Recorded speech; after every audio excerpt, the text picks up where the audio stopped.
What's your minimum specification?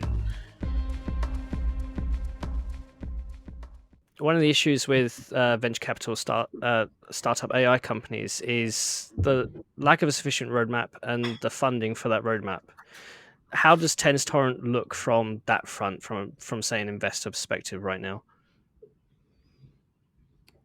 So I think in terms of roadmap, let me just make sure I understood your question. So the roadmap is referring to just basically our roadmap, and how does that intersect with our ability to execute it from a purely financial standpoint, right? Sure. Yeah. Yeah. So essentially, our roadmap's been interestingly kind of fairly static and consistent, like over the years. So we've been able to predict what we're going to do a few years out, and so far we've just been doing that.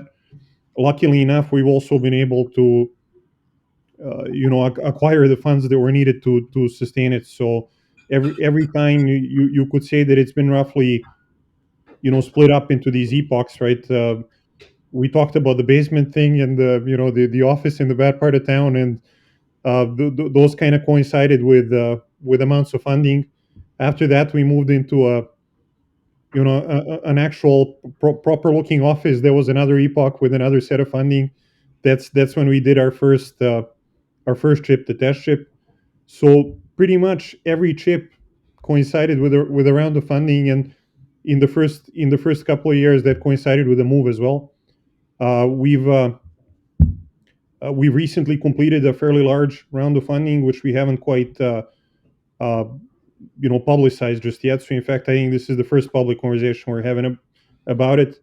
What I will say is that it completely enables our roadmap for a couple of years. It enables our not only one but a couple of our currently planned future chips.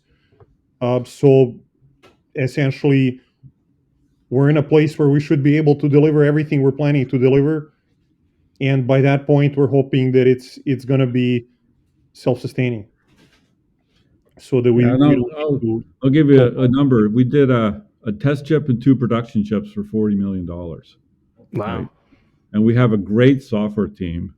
It's the genesis of it is really interesting. We have people from FPGA world, AI, and HPC, right? And the combination of their, let's say, talents and insight, and then the hardware software match means that our software team is way smaller than anybody else's, and our software stack is way more effective and efficient. And so that saves us a boatload of money. We don't have to announce we're hiring 300 software people to make our hardware work, because we made good architectural choices both at the software and hardware level. So that's made us effective. The smaller geometry chips are more expensive to do by about 2x. So Yeah. it's going to raise our burn rate a bit. But yeah, we have pretty good line of sight to being profitable on the money we've already raised. So we feel pretty good about that, and that's partly because we've been efficient so far, and we're not carrying around a big, let's say, technical debt on software or hardware. So I think that's Yeah. a pretty big difference from some other AI startups.